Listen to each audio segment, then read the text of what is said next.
नमस्कार दोस्तों, स्वागत है आप सभी का हमारे इस चैनल सनातन ज्ञान गंगा पर। दोस्तों, अगर आप जीवन में कुछ नया सीखना चाहते हैं तो इस चैनल को सब्सक्राइब जरूर करें। श्री शिवाय नमस्तुभ्यम। हर हर महादेव। दोस्तों, आप सभी जानते होंगे कि इस महीने की पहली एकादशी की विशेष तिथि आ चुकी है। पूज्य गुरु जी कहते हैं कि जब भी एकादशी की तिथि हो तो हमें महादेव के सामने कुछ विशेष उपाय जरूर करने चाहिए जो हमारी समस्त प्रकार की मनोकामनाओं को परिपूर्ण करने के लिए बहुत ही आवश्यक है। गुरु जी कहते हैं कि एकादशी की तिथि हो या प्रदोष हो या मासिक शिवरात्रि हो या फिर सोमवार की अष्टमी हो, ये कुछ खास तिथियां ऐसी होती है जब हमारी प्रार्थना महादेव बहुत ही शीघ्रता से स्वीकार करते हैं और हमारे जीवन के जो भी रुके हुए कार्य हैं, जिन कार्यों में हमें सफलता नहीं मिल पा रही है, चाहे वो नौकरी से संबंधित हो या व्यापार से संबंधित हो या फिर धन प्राप्ति से संबंधित और या फिर हमारे मकान जमीन इन सब से संबंधित हो या फिर किसी के विवाह से संबंधित हो, जिस किसी भी कार्य से संबंधित हो वह कार्य महादेव की कृपा से बहुत ही जल्द परिपूर्ण होते हैं। तो चलिए जानते हैं इस विशेष उपाय के बारे में। लेकिन उससे पहले अगर आप भोलेनाथ जी को सच्चे दिल से मानते हो तो इस वीडियो को लाइक करें और चैनल को सब्सक्राइब करके कमेंट में हर हर महादेव जरूर लिखें। देखें, इस एकादशी के विशेष पर्व के लिए हम लोग पूज्य गुरु जी द्वारा बताए गए 2 विशेष उपायों के बारे में जानकारी लेंगे। यह विशेष उपाय आपके जीवन की समस्त प्रकार के मनोकामनाओं को परिपूर्ण करने के लिए हैं। अगर आपकी ऐसी कोई विशेष मनोकामना है जो बहुत सारे व्रत करने के बाद, बहुत सारे उपाय करने के बाद परिपूर्ण नहीं हो पा रही है, तो पूज्य गुरु जी ने कहा कि आपको इन दोनों में से कोई भी एक उपाय जरूर कर लेना चाहिए। चलिए बात करते हैं पूज्य जी द्वारा बताए गए पहले खास उपाय के बारे में। देखें, इस उपाय के लिए आपको सबसे पहले एक लोटा जल ले लेना है। लोटा तांबे का ले लीजिएगा और जल आप अपने किचन से ले लीजिएगा। फिर इसी के साथ आपको ले लेना है सिर्फ एक बेलपत्र। बेलपत्र अगर आपके पास है तो ले लीजिए, नहीं तो शिवलिंग के ऊपर जो बेलपत्र चढ़ी हुई रहती हैं, उनको उठाकर जल से शुद्ध करके फिर आप उनका भी इस्तेमाल कर सकते हैं।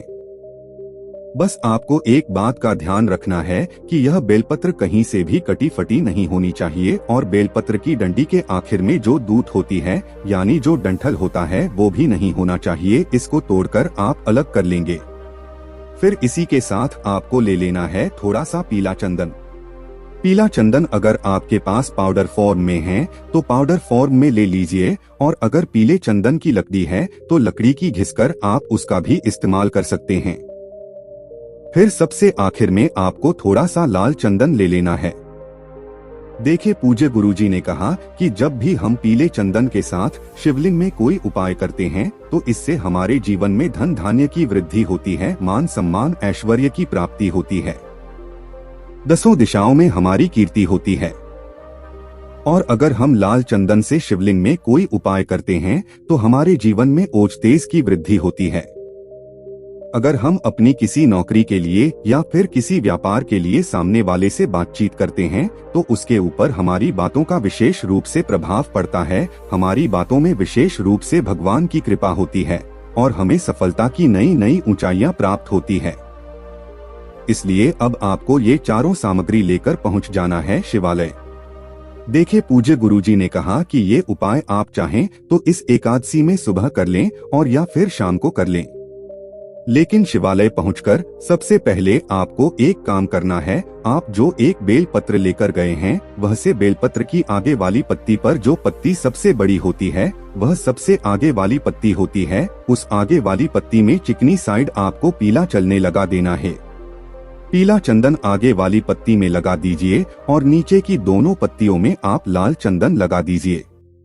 फिर उसके बाद ही एक बेल पत्र आपको अपनी हथेली में रखनी है और आपके जीवन की जो भी विशेष प्रकार की मनोकामना है जिसके लिए आप यह उपाय कर रहे हैं, उस मनोकामना को पूर्ण करने के लिए आप महादेव से प्रार्थना कर लीजिए। फिर ये एक बेलपत्र आप शिवलिंग के ऊपर समर्पित कर दीजिए। शिवलिंग के ऊपर समर्पित करने के बाद आप कम से कम 5 बार श्री शिवाय नमस्तुभ्यम या फिर ओम नमः शिवाय मंत्र का जाप जरूर कर लीजिएगा। फिर इसके बाद आपके पास जो एक लोटा जल है, उस जल को आप धीरे धीरे इसी बेलपत्र के ऊपर या फिर शिवलिंग के ऊपर समर्पित करते जाइए और लगातार शिव महापुराण के मूल मंत्र श्री शिवाय नमस्तुभ्यम या फिर ओम नमः शिवाय का स्मरण कर लीजिए। इसके बाद जलाधारी से जो जल नीचे गिर रहा है, उसको आप अपने हाथ में लेकर अपनी दोनों आंखों के ऊपर थोड़ा सा लगा लीजिए। गुरुजी कहते हैं कि जब भी हम एकादशी के विशेष तिथि में इस विशेष उपाय को करते हैं, तो यकीन मानिए हमारे जीवन के सारे संकटों का अंत होता है और हमारे सभी प्रकार की कोई भी विशेष मनोकामना है तो वह अवश्य ही परिपूर्ण होती है। अब इसके बाद बात करते हैं गुरुजी द्वारा बताए गए दूसरे खास उपाय के बारे में। देखिए, इस उपाय के लिए आपको सबसे पहले एक लोटा जल ले लेना है। तांबे के पात्र में आप एक लोटा जल ले लीजिए और फिर उसके बाद आपको ले लेना है थोड़ा सा शहद। शहद आप आधे से भी आधा चम्मच ले लीजिएगा या फिर 2-4 बूंद, जितना भी आपके पास उपलब्ध हो जाए उतना थोड़ा सा आप शहद ले लीजिएगा। फिर इसी के साथ आपको ले लेना है सिर्फ एक बेलपत्र। फिर इसी के साथ सबसे आखिर में आपको ले लेना है एक हारा मूंग का दाना। अब देखिए, ये सारी सामग्री लेकर आपको जाना है शिवालय। पूज्य गुरुजी ने कहा कि ये उपाय भी आप एकादशी के दिन सुबह से लेकर शाम तक किसी भी समय कर सकते हैं। जब भी आपके पास टाइम तब आप शिवालय पहुंचकर इस सुंदर से उपाय को कर लीजिएगा। देकर शिवालय पहुंचकर सबसे पहले आप जो एक हरे मूंग का दाना लेकर आए हैं, उस सहारे मूंग के दाने को नंदी महाराज का जो पर उठा हुआ रहता है, उस पर के आसपास आप वहीं पर समर्पित कर देंगे और श्री शिवाय नमस्तुभ्यम या फिर ओम नमः शिवाय मंत्र का स्मरण कर लेंगे।